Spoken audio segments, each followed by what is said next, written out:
All right. By the way, I got to compliment you guys on that Rockefeller Habits checklist. One of the check items is the leadership team participates in monthly ongoing education. I think this is really critical because there's so many things happening. So it's great that you guys are here. That next conference looks amazing as well. Just one question. Show of hands, you think it's too cold in the room? I've asked him to up the temperature. Okay, just checking. I had a few people ask me. I wanted to see if that was right. When you're up here on stage, you have no idea. You're just kind of like wandering around. So thank you for sharing that because I can't read minds. All right, so let's go back. We're going to continue. We're going to talk about people. So I didn't set this up at the beginning of the day. This is called Four Decisions, right? The entire workshop, scaling up, Rockefeller Habits, Four Decisions, they're all the same thing. They have a branding issue. But it's all based on the four decisions that you must get correct in your organization. So strategy, people, cash, execution. We have four sections today. We're going to touch on each one of those, right? So we're going to cover strategy, we're going to cover people, which is the next section. We're going to cover cash and execution. I'm very passionate about people because it's ultimately, right, all businesses. I haven't found a business yet that doesn't involve people. You got to have people to be able to drive your business. And at the end of the day, I believe that's the most important resource in any organization is the people. The question that we ask, are all stakeholders happy and engaged? Another way to say it is, would you rehire all of your employees today? I've always thought that was a more in-your-face question. If you were to sit down and start over today, could you say with enthusiasm you'd rehire everyone today? It's a really key question. One other thing that was brought up to me at the break I thought was a really good point. We have a lot of teams here today. One thing, another ground rule that we use in our planning sessions, so when we do planning, we work with the entire team. In fact, we want as many team members. We don't coach executives. We're not doing one-on-one coaching. That's more reserved for someone like the Vistage coaches. They do a great job of being able to sit down with the CEO and be able to say, you know, what are the skills that you need to work on and hold you accountable. Our job at PetraCoach is to build that culture of accountability, purpose, and alignment throughout the organization. So we commonly do rooms of 20, 30, 50, even 75 people for quarterly planning. And one of the ground rules that I use in that day is you're here because the leadership wants you to be here. So your opinion matters. Don't hold back. If you come to one of these sessions and you disagree with something, even if the owner of the company is sitting at your table, speak up. That's why they have you here in the first place, right? They wouldn't have asked you to spend an entire day of your time coming to this meeting if they didn't want your opinion. You have a different perspective on the organization, and it's very important that you use these opportunities, right? You're not in the office today. If you want to debate and argue and say, no, that's not our core purpose, that's not where we should be going, then talk about it here, but when you go back to the office, be aligned in the same direction. That's another reason for the one-page plan. All right, so let's go back here. So we're going to be talking about core values. This is the last piece of strategy, but I put it in the people section because I think it's so critical to how you hire, manage, and fire your employees, your team members, okay? So show of hands, how many people here have kids? Okay, in Alabama, I have to say, how many people here have kids they know about? I can say that, I'm from Alabama, come on. All right, so if you have kids, if you're one of those people that raised your hand, and by the way, I don't have kids, so I have to rely on you for this information. If I said to you, do you want to instill core values in your children, what would you say? Yes, of course. So define for me, what does core values mean? When talking about your kids, what does it mean? Give me your definition for core values. Anybody? Purpose in life. It's what you do when nobody else is looking. That's a great answer. Thank you. Guiding principles. Values, yes. Your personal compass. All of these are great answers. They're all correct, right? It's the core beliefs that we have that guides all of our decisions, right?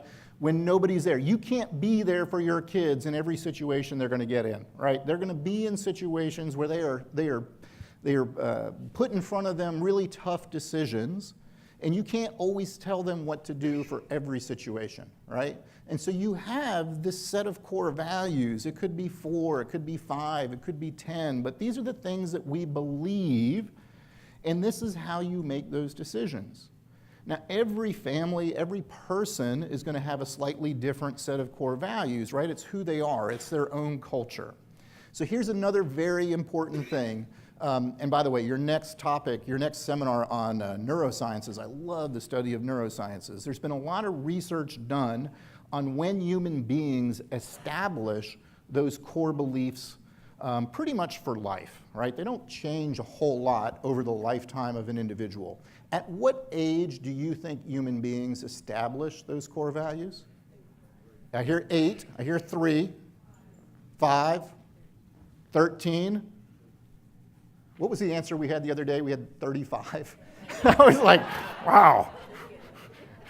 A millennial for sure. What else? Well, the best research that's been done is they say somewhere between the ages of 3 and 6. Isn't that amazing, right? And again, I don't have kids, but I have friends with kids, and it's like these little babies, toddlers, like they absorb everything, right? And so they're establishing those core values for life between 3 and 6. And by the way, I implore a lot of the people that I coach, if you haven't taken the time to define what are those core values for your family, do it. Take the time, write them down, talk about them. One of my best friends, they put them in the kitchen, right? They painted them on the walls. And like every time like the kids would get in a fight, they'd say, come on into the kitchen, let's go into the room. Here's our core values of family. This is how we treat each other. This is how we make decisions, right? What's going on? And they would use that as the guidepost, as the compass, right? And so if you don't take the time to be intentional. So why am I talking about families when I don't have one? Because it's the same thing in organizations. In organizations, we create our culture based on those core values. What are the 3, 4, 5 things that we hold true no matter what? What are those core beliefs that we have, right? How many people here have defined core values that if I went into your organization and I asked any employee, they would be able to recite them instantly? Can you raise your hand? Okay, awesome, because that means we have a lot of room for improvement here, right? This is a great opportunity. I've coached hundreds of companies. I will tell you that the most impactful thing that we have done is instill core values in organizations. Once you do that, once you define what are the 3, 4, 5 things that we hold true, and these are the ways that you make decisions. So let me give you the contrast of the other way to do it. I had a friend of mine, no longer a friend. He wanted me to coach his business, and we went in, and he said, the first thing I want to do is I want to give everybody in the organization a 3-ring binder, and I want them to, a 3-inch 3-ring binder, by the way, 3-inch. And he goes, I want them to document what they do every day. I want every step of everything they do documented so that anybody else can come in and just pick up the book and figure out what they're doing. I'm like, Chris, a 3-inch 3-ring binder, I mean, it's going to take forever to document every possible thing that you do every day. I mean, in the construction business, I would imagine that would be a nightmare, right? You couldn't document everything. I don't think there's any business where you can document everything. And I gave him the counter. I said, Chris, I said, you build this giant book of every step of every day, nobody's ever going to read it. I said, even worse, when something deviates from what's in the book, they're not going to know what to do. I said, instead of doing this big giant book, why don't we just do 3, 4, 5 core values that are our guiding principles, and if everybody follows those values, we'll be fine, right? Okay. You guys, have you had the same experience? You raised your hand, right? You have core values in the organization. Have you had that same experience? Yeah? Okay. All right. We'll go there. All right, let's go back to the slide deck for a second. All right, so here's the core values test. When you define them, you have to be willing to fire someone for violating those core values. You also have to be willing to take a financial hit. In other words, you won't do a project, you won't do a job, you're going to lose money because you know you're going to violate one of your core values. And they have to be alive. Here's one of the biggest things. I had another coach, I think she has an interesting perspective. She goes, when I walk into a company and I see the core values plastered on the wall, she goes, I always question first and foremost, why do they have to have them on the wall if they're alive in the organization? Like if we're talking about them every day, why do we even have to put them up on the wall? Which I thought was kind of an interesting perspective. So I'm going to give you two more examples, or a couple more examples. So I keep going back to Rapid because I think this is a really good one because it shows you the continuity of what we do with clients. So remember, they manufacture time. They want to become the Amazon of custom parts. And now we're talking about their core values. And this came straight working with the owner and the leadership team. The first one, when I heard it, it was kind of very odd. I was like, prototypes first. I'm like, well, that's kind of a strange core value. And he goes, yeah, he says, everything we do is about prototypes. He said, if you don't understand the concept of doing a prototype first, he said, even if it comes to an accounting system, he said, if we're going to switch out our accounting system, I want somebody to do a test with it first. Let's like do a trial run for 90 days and make sure it's the right accounting system before we commit to the whole thing, because that's the whole concept of doing prototypes in manufacturing. He says, we also have to anticipate the customer. Like we always have to know what they need and be ahead of the game. Under promise, over deliver. Sense of urgency and enjoy the ride. Now, do you notice right off the bat that 3 out of those 5 are all about speed? Right, again, we manufacture time. The core values are based on finding people who have these core values, appreciate these core values, and can live these core values. One thing that just worked out, because you have to know them and to be able to make those decisions, I think it's very helpful to have something like an acronym. Notice it says PAUSE. It's kind of an ironic pause in a company that says we manufacture time. I guess they pause time. Here's another company. Remember I talked about the barracks. Change lives like Oprah. Keep it real like Chuck Norris. Share love like Jesus. So their core values, again, they're a little different, but that's okay. That's their culture, right? Be a unicorn. My first question to him, I said, so you want to be a mythical creature that doesn't exist? And they're like, yes, we want our people to aspire to be unicorns, to be that one in a lifetime. I know, you're laughing. I laughed too the first time I heard it, but it's their culture. It's what's important to them. Good vibes. I think keeping it real like Chuck Norris ties into that, right?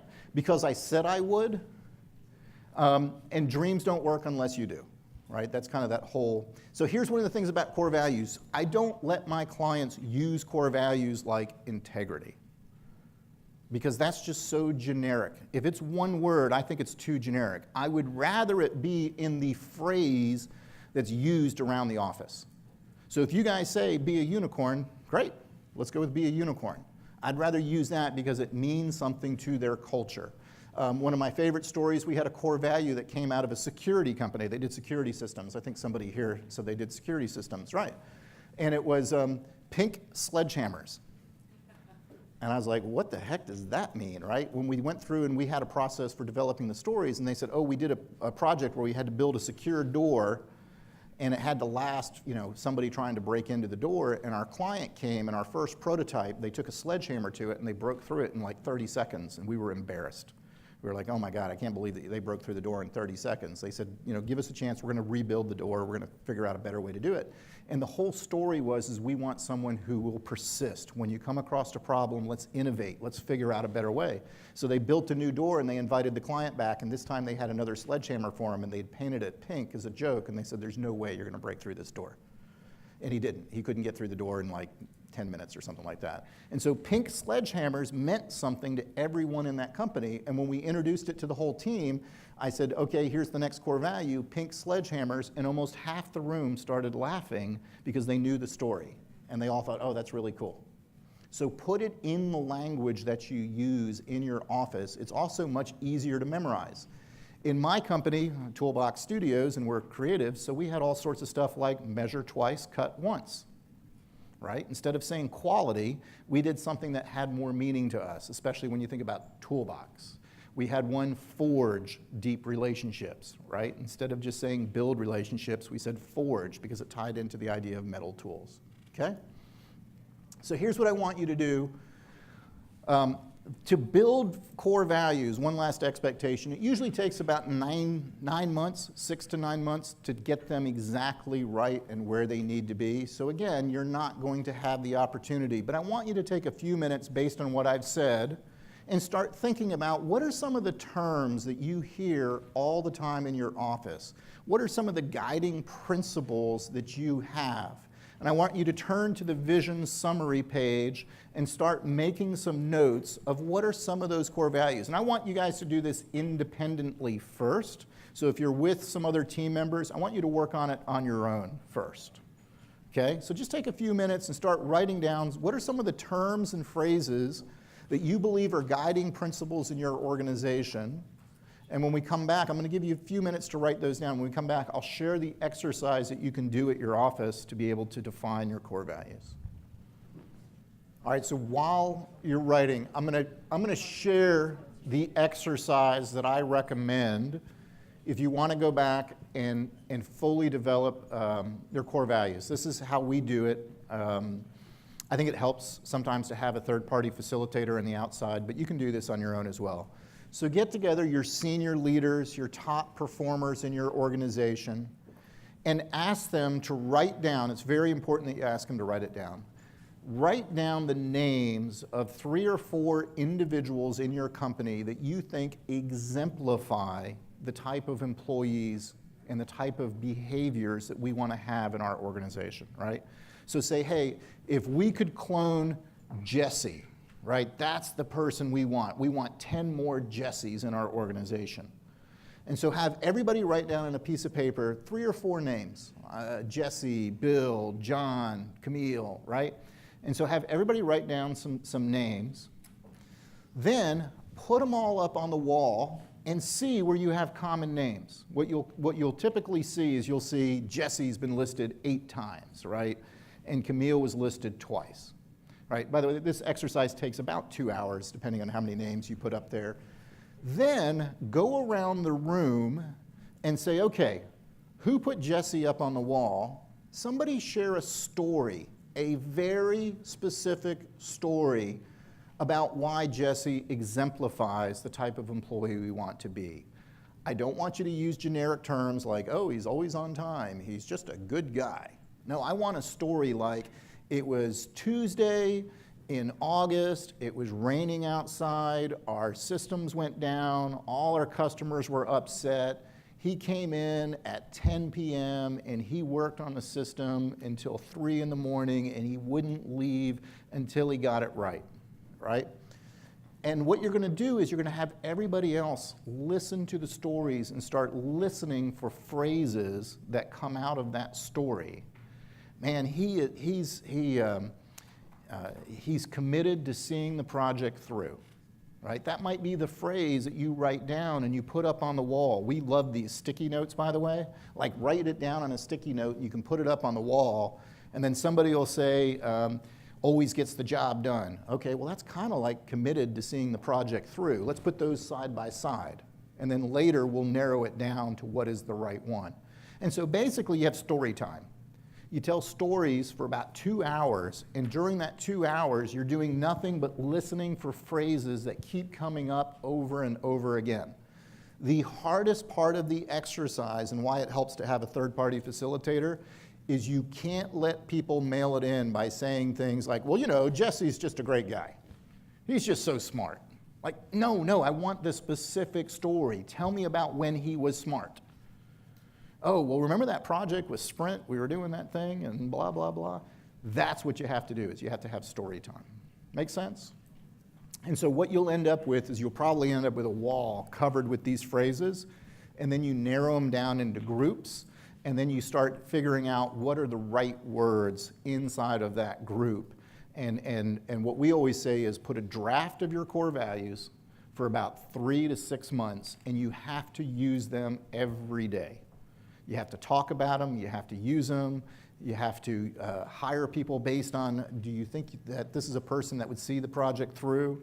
And I'm going to talk about that in just a minute. But that's the exercise for getting to core values. Questions about that?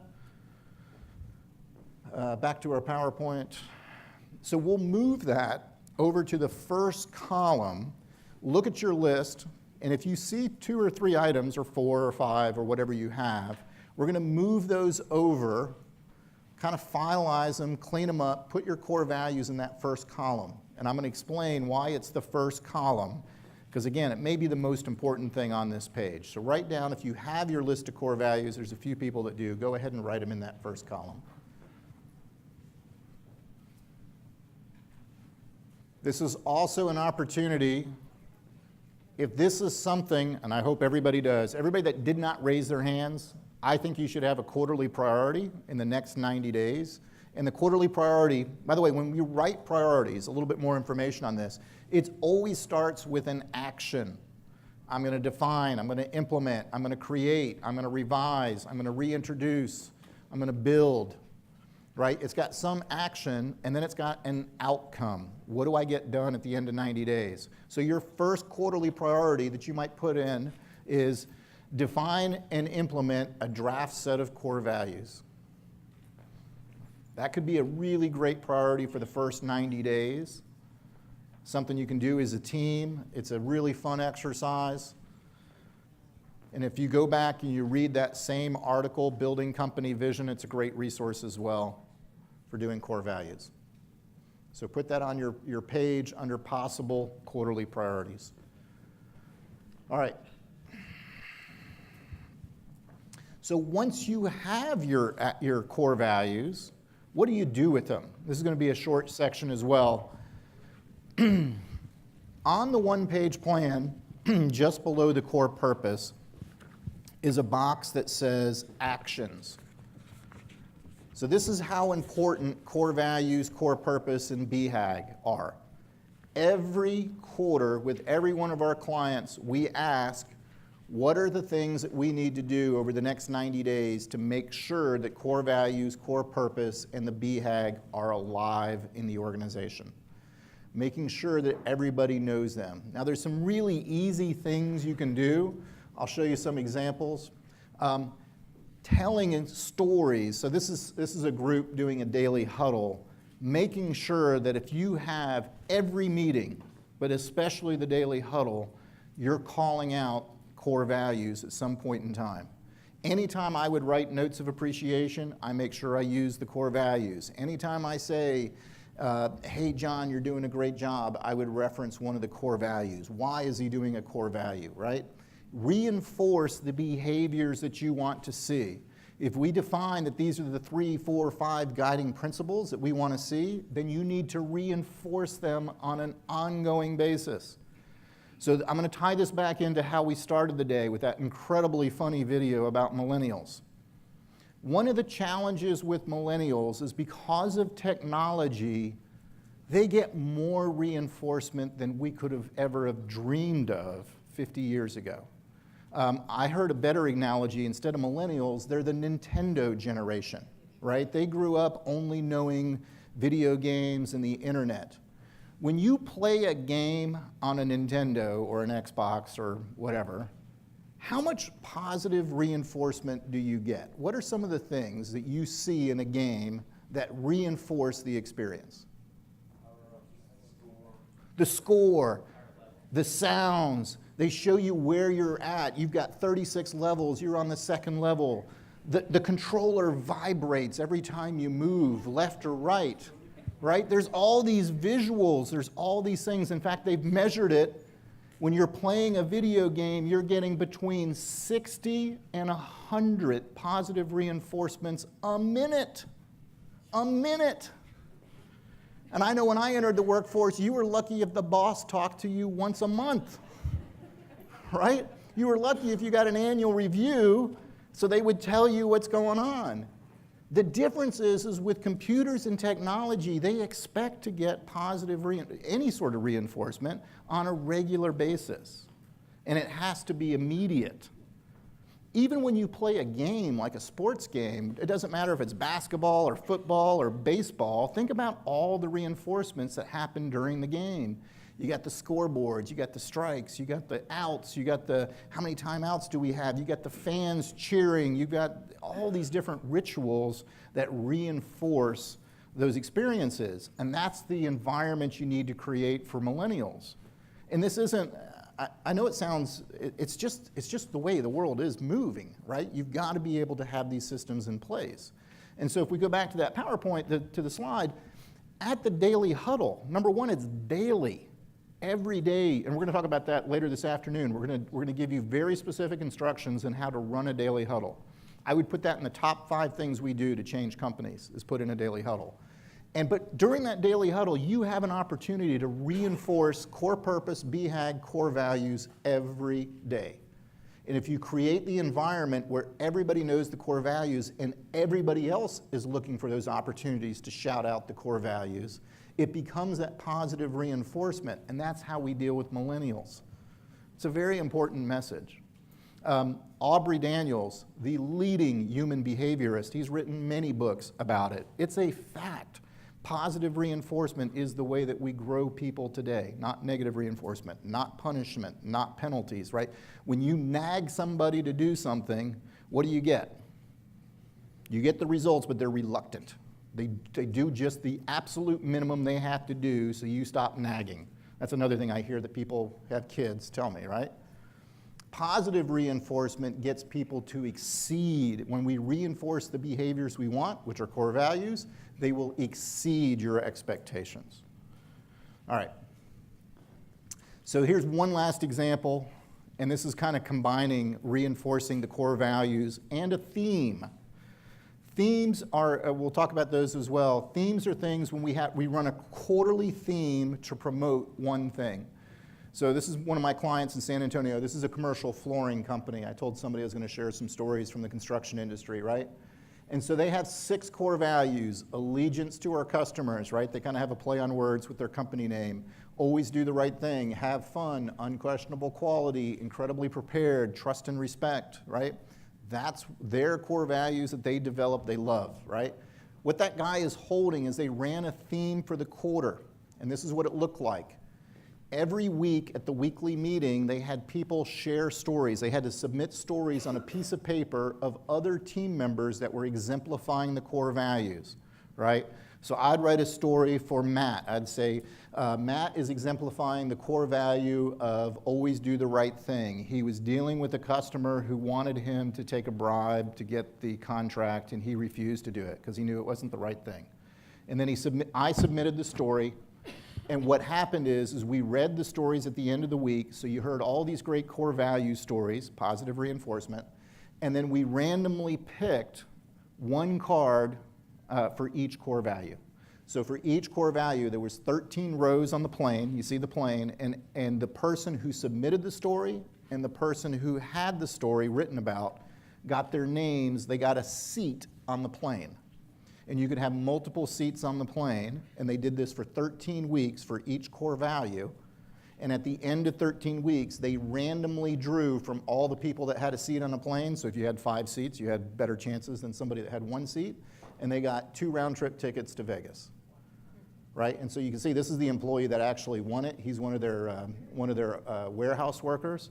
And you can just tell he was thrilled about the whole thing, had a great trip to Vegas.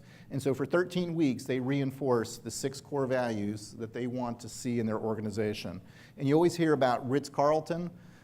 They're famous for their customer service. They have 4 core values. Every week, they focus on 1 core value. All week long, they talk about that core value. Week 2, they talk about the 2nd core value. Week 3, they talk about the 3rd core value. Week 4, they talk about the 4th core value. Guess what they do on week 5? They go back to number 1. And they've been doing that forever. It works. And by the way, just about the time that you're tired of talking about core values is just about the moment that your employees start to hear it. So you got to talk about it a lot. Okay. So here's the most common things that we tell people to do to bring these things to life. On this box, on the one-page plan where it says actions, Now you have to develop your core values first, but I want you to jot down 1 or 2 ideas that you've heard that are things that you want to do in your organization to bring core values alive. Hiring for core values, sharing stories about core values, having awards for core values, right? Maybe it's having a theme like the one I just talked about. There are many ways to do it. One thing I would recommend against, there's actually a lot of research I've been reading lately, a lot about this. Having a single winner, like having the employee of the month, is basically another way of saying all the other employees are losers. It's better to have a program where many people can win, right? It's almost like if you played football, you get helmet stickers. It's like not one person gets the helmet sticker. You could have helmet stickers for everybody on the team for doing a great job. No, it's not everybody gets a trophy. Okay, so here's the question. No, here's the question. Do you want to have a company of all winners? Or do you want to have a company where just 1 or 2 people can be winners? Like, I want everybody to be high performers on my team. I want to strive for everybody to be a high performer. I'm not going to give them a trophy just for showing up. But if I set a certain standard and I can show that everybody has hit that standard, well, that's what I want. All right. So this leads into the right people on the bus. So we hear this term all the time. We want to make sure that we have A players in the organization, right? You ever heard that term? Somebody say yes. Yes, thank you. All right. So how do we define A players? So let's say you've gotten through the next 6 months, you've defined your core values. Is it okay to make the statement that as a manager, I could if Jesse worked for me, right? I was coaching Jesse. Do you think it's fair that I could subjectively rate Jesse for all the core values? I could do that same thing we did with Rockefeller Habits, 0 to 10. We got 5 core values. I'm going to rate Jesse on 0 to 10 for each one of them. Does that sound fair? Yes, right. We've got clients who do this every 2 weeks. They rate every one of their team members 0 to 5. The manager works with all the direct reports, keeps up with it. It's all tracked. It's all recorded, right? So if we had that 0 to 10, 5 core values, that means Jesse could have a score of 0 to 50, right? At what level or above on a scale of 0 to 50 do you think we would rate him as an A player? What score does he have to hit? What do you think? There's no right or wrong answer. 45? 45? Anybody else? 55? There's no A players in this organization, right? I think that's pretty fair, right? You're going to be in the top 10%, top 10, 15, 20% to be an A player. Would you say the same thing for performance, right? We rate all our employees. Jesse, I don't know what your job is, but you got to get shit done, right? I mean, he's hired to do something. He's hired to create value. It doesn't matter if he's a salesman, if he's in accounting, if he's a manager. At the end of the day, he's got to do something, right? So those are the 2 criteria, and this is the talent assessment chart. This is so powerful. I love this, all right? So we have 2 axes that we just talked about. We're going to rate, let's put it up here, talent assessment. We're going to rate all employees on 2 criteria. The first one is core values. So in our example that we just used, right, they could be a 0, God forbid, or they could be a 50. And somewhere up here is the 45 mark, which we said is an A player. What about performance? So if we measure Jesse on performance of 0 to 100, at what level, at what percentile does he need to be an A player? 90%? What do you guys think? Is that okay for now? We'll say 90%. So down here, we're going to measure Jesse and all employees on performance. This is not just looking busy. This is actually getting stuff done.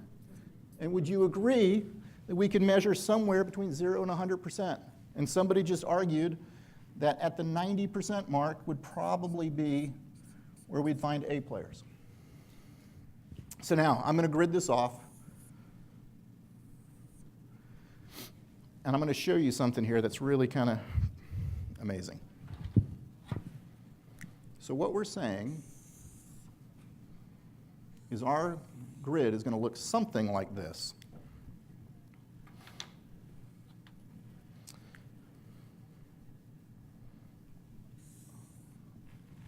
I should have used a different color.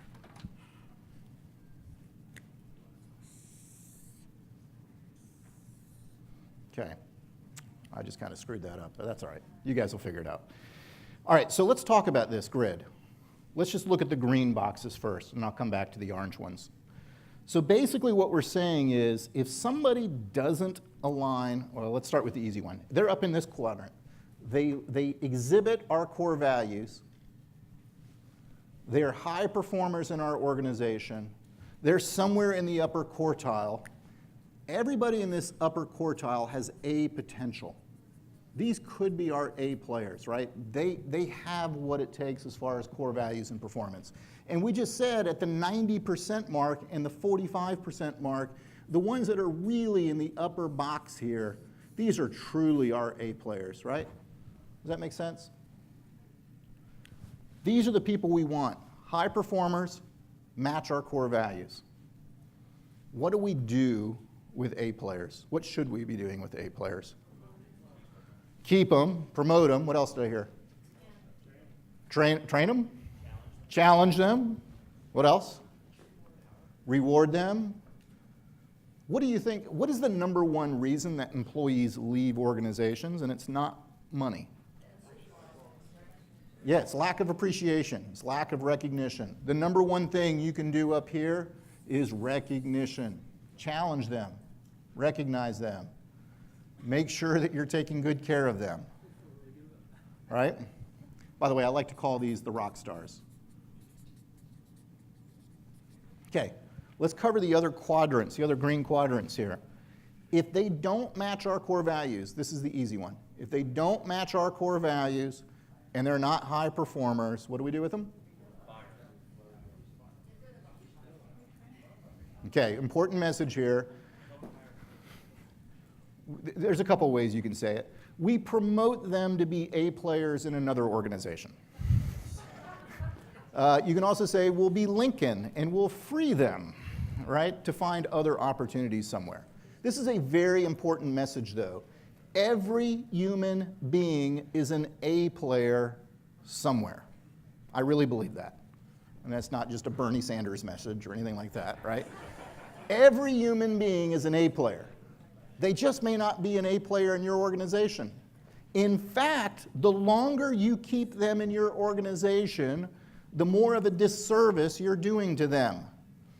Do you think most C players know that they don't fit the organization? Oh yeah.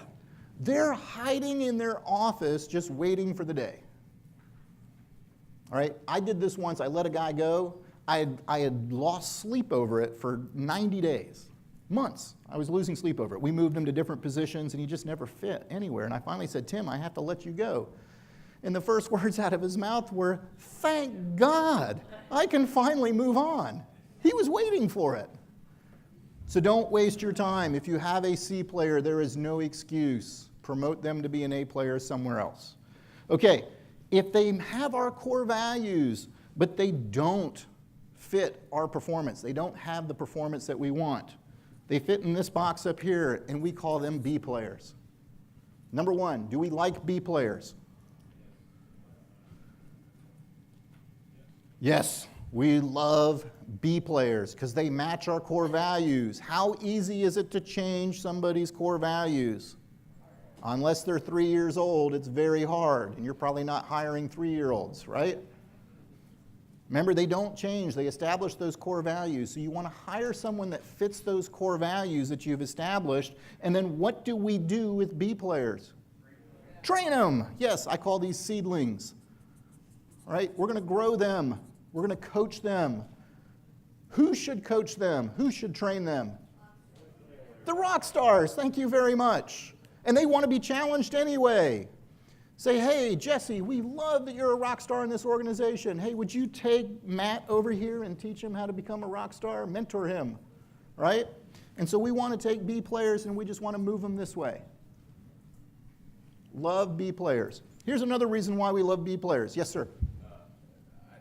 Oddly enough, I find that junior people sometimes are rock stars, and very, very senior people are B players. So how does that, how do you get the young rookie who's knocking the cover off the ball to tell the old guy how to do his job better? Yeah, depending on the industry. I mean, that's not uncommon, right? And so the question is what are you doing? Do you have a plan in place to move these B players? So a very important concept. I believe this. This is Aubrey Daniels who talks about this all the time in his books. We're not, the days of managers and supervisors are gone, right? The idea of manager and supervisor, just like John's been saying all morning, that's command and control. A supervisor implies that I know what needs to be done and I'm going to supervise Jesse to get it done, right? It really implies command and control. When really the job today is to coach. Every leader, right? My favorite definition of leadership is to make others better in your presence and make it last in your absence. I love that definition. Frances Fry, she said that.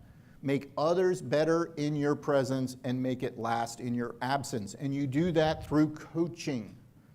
So just like I do with my clients, I reflect back, hey, Matt, man, I think these are the areas where you need to improve. Let's talk about a specific plan of how you can work on those areas, right? And so then we can move them up slowly over time. And if you can't move those older people up, it's got to be a question. At some point in time, there has to be a consequence if they can't get over to this spot where they're A players. And I put this A potential because I really think that, just like you guys said, there's a small window, but we can get people up here, they're pretty close, they're moving, and they have that opportunity. I find that the A players are also top salespeople. Your comments like, I don't want you coaching, I don't want you selling. You're hot. And that's a challenge. Well, Because there's got to be balance. yes, sales is, I would say sales is a slightly different animal, right? I'm a big Jack Daly fan. You have a salesman and you have a sales manager. The role of a sales manager is to grow salespeople, right? So I want to make sure that I have a damn good sales manager and their entire job is to grow salespeople. And so I agree with you, but I think to have a young salesperson do ride-alongs with a rock star, absolutely. But that's every industry is going to be a little bit different on that. But that's a great comment.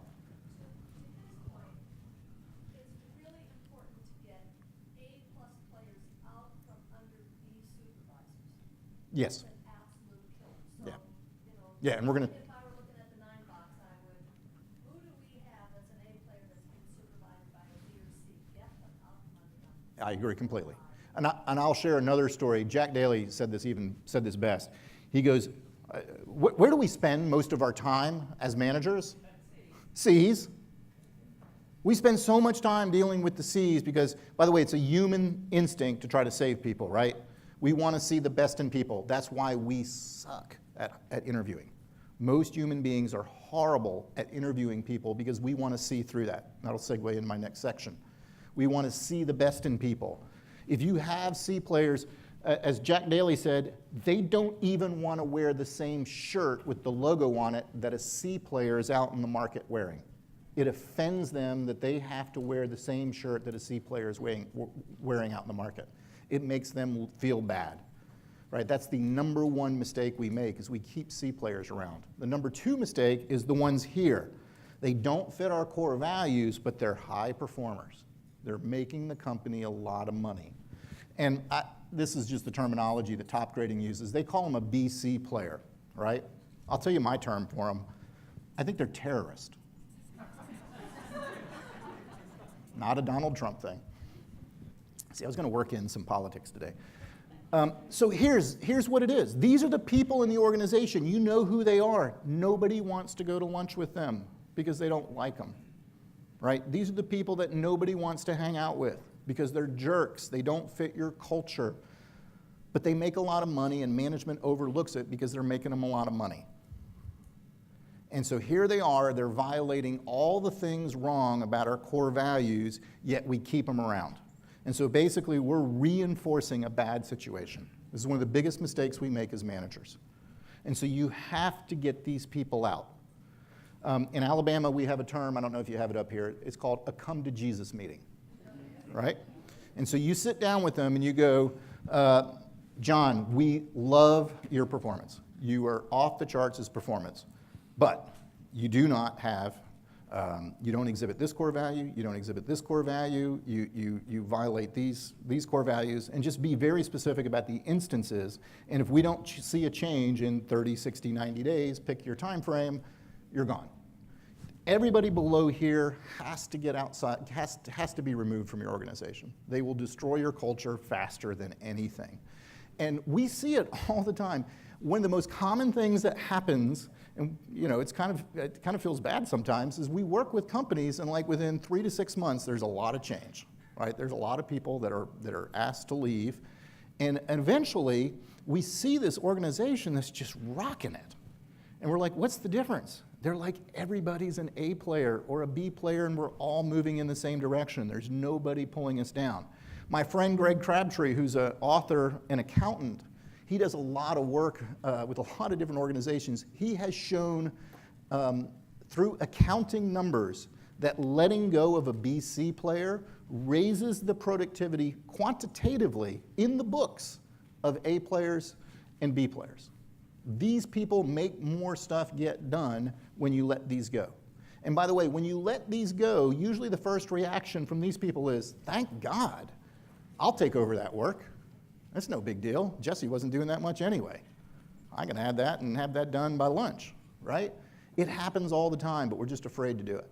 So the first thing we ask everyone to do is, at some point in time, you have to establish your core values first, and you have to promote it, and everybody in the organization has to know. It's unfair to hold somebody to a standard that they don't know about. So don't make the core values here this afternoon and then go back and fire somebody tomorrow because they're not living up to the core values. Seriously, that's a very important step. And so establish the core values, and then you have to implement into your hiring process hiring for core values. You can no longer accept hiring anybody down here. You just can't. They have to have the core values first and foremost. I'll train them, I can teach them, we're going to build our systems and processes. Okay, make sense? All right. That's the talent assessment chart. That's the ABC player. Top grading, again, I'm just going to touch on this very high level. If you're not familiar with top grading is a system to be able to make sure that you're getting A players, right? The interview is a very lengthy process. You start by creating scorecards. What are the behaviors? What are the specific things that we need people to do? You list out the core values. This process for hiring works, right? It was invented by Brad Smart and Jeff Smart. He worked at General Electric. Here's the stats that just scare you. They interviewed Fortune 500 companies, HR departments, and they said, how often do you get hiring right for key positions? Fortune 500 companies with HR departments said we get it right 25% of the time.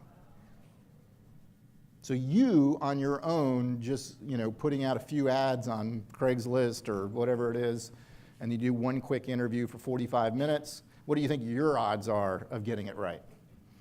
The top grading process takes hours and hours and hours of interviews. It works, though. It absolutely works. I have so many clients, they said this changes the business.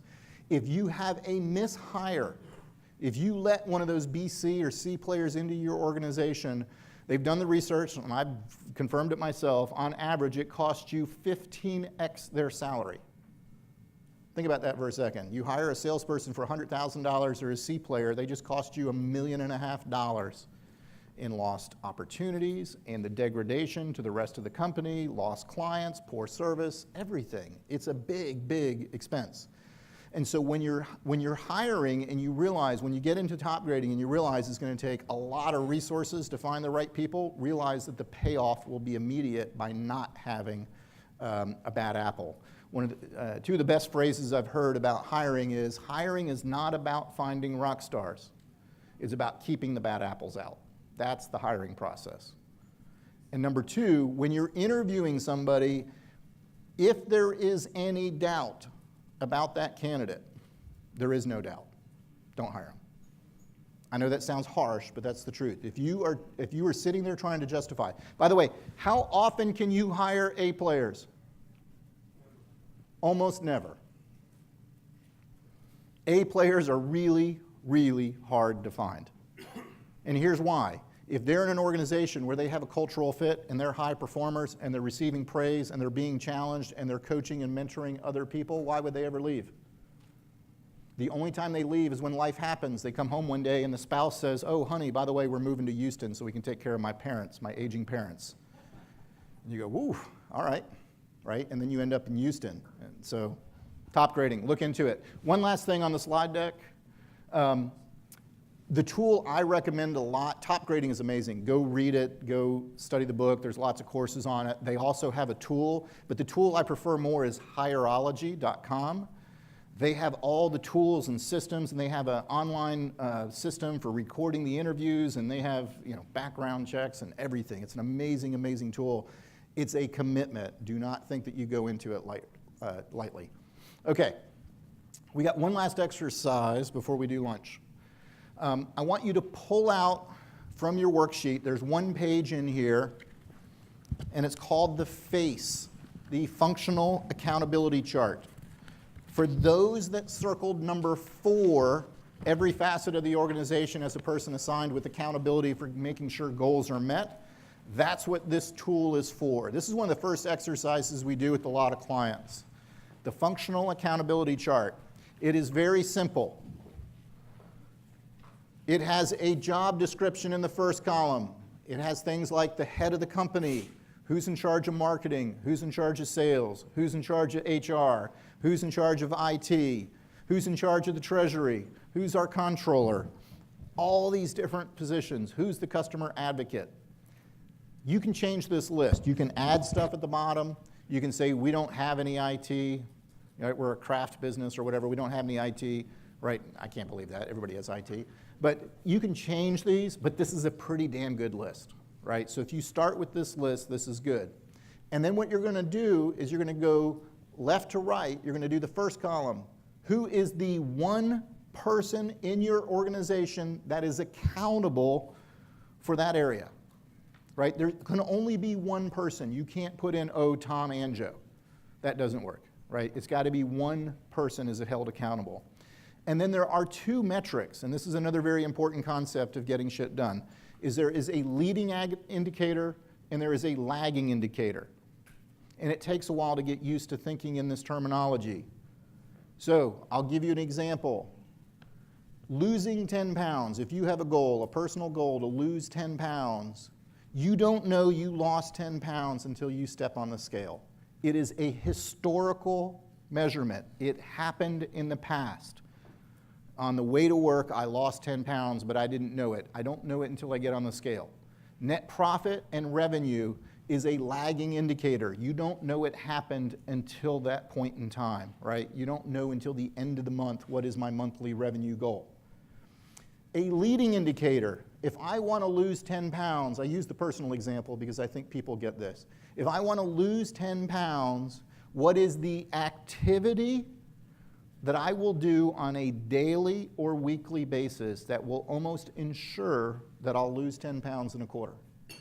Give me some examples. Exercise. What type of exercise? Be more specific. One word is never correct. What do you say? Cycling for 20 minutes? We could do that every day. I'm going to cycle 20 minutes every day. I can measure that leading indicator as a manager. What was your name?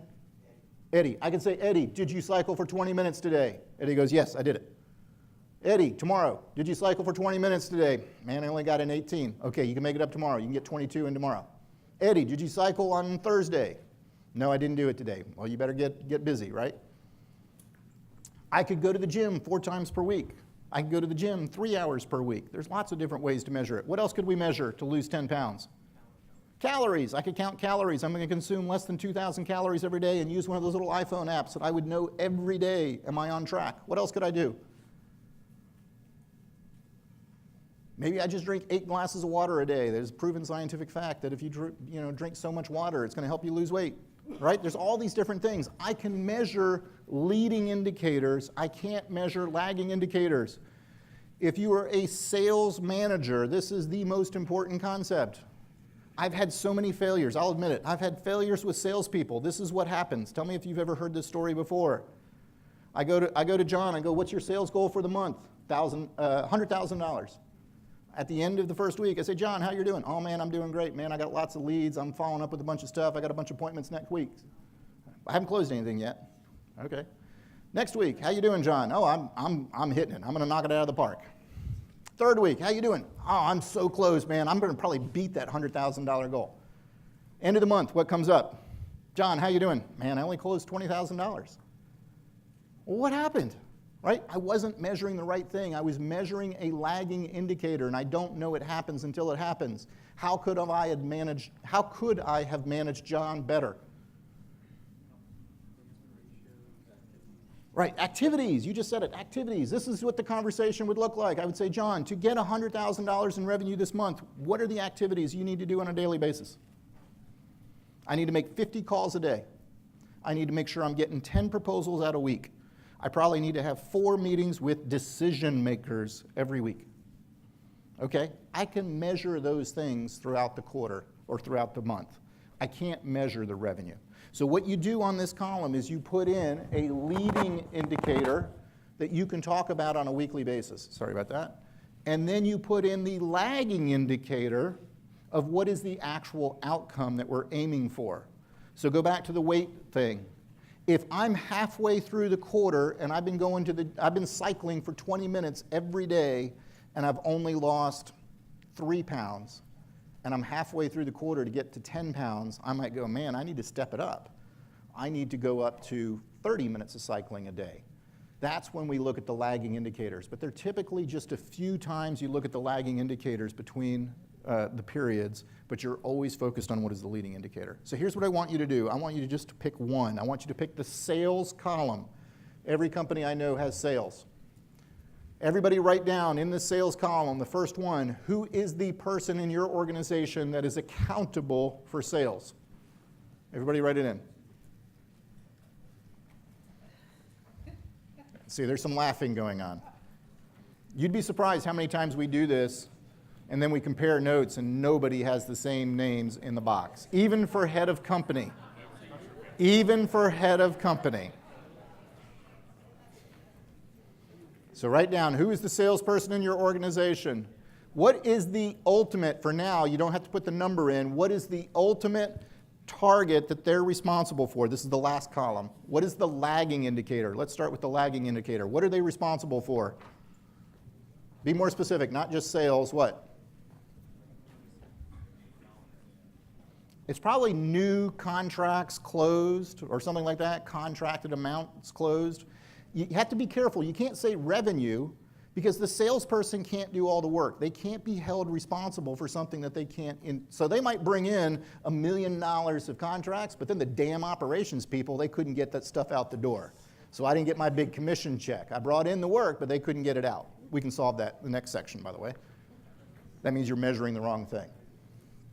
So it's probably something more specific like amount of new contracts, dollar amount of new contracts. That's probably the things that they can be held responsible for. It's very important, don't hold people responsible for something they can't control. And then what is the leading indicator that you think your salesperson should be doing on a regular basis, something that the entire leadership team could check in on? Right? It's going to be different for every industry, by the way. It might be cold calls. It might be numbers of meetings, proposals sent out. It could be quotes per day. And so here's the exercise. You do that for every one of these positions with your leadership team, and now you have accountability for every key position. I picked the easy one, by the way. Sales is one of the easier ones. How do you hold people accountable for HR? What do you think was the ultimate metric for the HR department? Lagging. Retention could be one. Could be number of rock stars. I love that one. Percentage of A players is a very common one. We want to have 90% of our team as A players, or 80%, whatever that number may be. What would the leading indicator be for HR? Interviews, right. The whole concept of top grading is we're always interviewing for good people. Anytime one of those A players happens to relocate, life happens and they relocate to Houston, I want to be always open for jobs, right? Make sense? So, the other chart on the other side, I'm going to ask you guys to write down some action items, is the process accountability chart. So this is just slightly different than the functional accountability chart. This is where you identify what are the key 5 to 10 processes in our organization. Okay? And once you identify them, who's responsible? So for example, can we go back to the PowerPoint for a second? So for example, here's a home builder. Typically, key processes are things that involve the most of the organization, the majority of the organization. Do you think safety is important to the construction industry? Yes. We have to have a safety process, a safety program in place, and one person has to be responsible for making sure that we're always focused on it. And it's the same thing. What is the KPI that we're doing to make sure that we're keeping track of safety? What would be a KPI? What would be some sort of metric, leading indicator, so that we know that we're keeping up with safety? What is it? See, number of incidents, though, is what? Lagging. It doesn't do us any good to measure a lagging indicator because by the time it happens, it's too late. So what could we do? Number of safety meetings, training, could be surprise inspections to make sure that they're following safety procedures. Every month we're going to have 5 surprise safety inspections on site. And there's one person responsible. Doesn't mean they have to do it, but they're going to be responsible for making sure it does get done. And so the process accountability chart is another really great tool for being able to build a culture of accountability in your organization. So here's a slide from one of our clients. This is not that one. Oops, I skipped it. There it is. This is DSI. They do electronic discovery, dig into emails, that are stolen by Russians. And so what they did is this is like a 60-foot wall, which is their entire process. And every one of those boxes is a different person, and they're color-coded by department. And this is how every project in the organization runs through their company. I think this is one of the coolest things that you can do, because when you hire somebody new, right, I can hire Nancy, and I can say, Nancy, let me show you our process. I don't have to pull out a book or anything. I'm like, walk into this room, here it is. And by the way, here's your box. This is what you're responsible for. These are the people that you interact with on a regular basis. And by the way, if you have any ideas on how to improve this process, please let us know. Go talk to Matt. He's in charge of this process.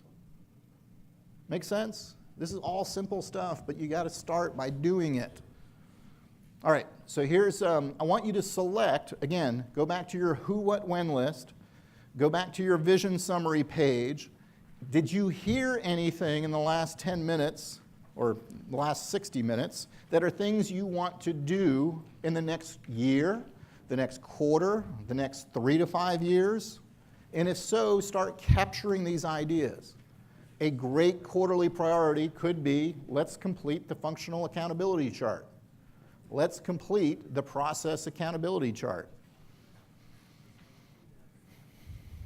And remember, you can't do all of this stuff in one quarter. So you might say this is a goal for the year. By the end of the year, we're going to have the process accountability chart, the functional accountability chart, and KPIs for every position in the organization defined. It's a very common thing we hear. Hey, Rob. Yes, sir. BJ. Saying about the leading indicator KPIs being reported on a weekly basis, those are also what you want to report your data on, correct? Correct. So the question was, what do we do with those leading indicators, right? Each individual should know what are their KPIs so they know quantitatively whether they had a good day or week. right? It's something you can report in the daily huddle, which we'll talk about this afternoon. It's also something you can have a weekly meeting where everybody goes through their key KPIs, and they're just updating the team. Here's where I'm at. Very common in the weekly meetings that we see, somebody will say, we suggest that you do it all written, and they put, here are the 5 things that I'm tracking. Here's the number of new accounts I have this week. Here's my current close rate. Here's the amount of proposals I sent out, whatever it may be, but there's 4 or 5 things that they're measuring. By the way, in each one of these boxes, I meant to say that earlier, it may be that you have more than one leading indicator. It also could be that you have more than one lagging indicator. And we'll talk about balanced targets this afternoon as well. So I know that's a lot of stuff. I just feel like it's a fire hose up here. Talking to you guys. There's still some other stuff I want to cover on people, but I think I covered the highlights. Do you have any questions? So we're getting ready for lunch. I'm going to ask you to do one more thing, and this is something unique. I haven't done this before, so we'll see how this works. I want you to take a moment, and I want you to grab the Post-it notes that we provided on your table, and the Sharpie. You have to use a Sharpie. Sharpie, not the pen. Sharpie.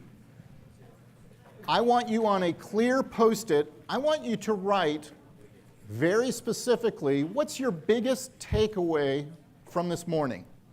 What's your one really big takeaway from this morning? What's the one epiphany you had? What's the one thing that you're going to implement? What has given you the greatest value this morning?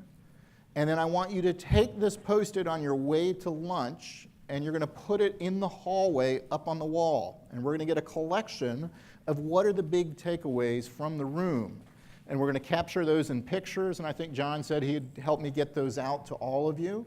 So you can see maybe you missed something this morning while you were taking notes, and you can go back and you can read through what are the big takeaways from the rest of the room. It also helps me as a coach to see how I'm doing. Okay? John, anything before lunch?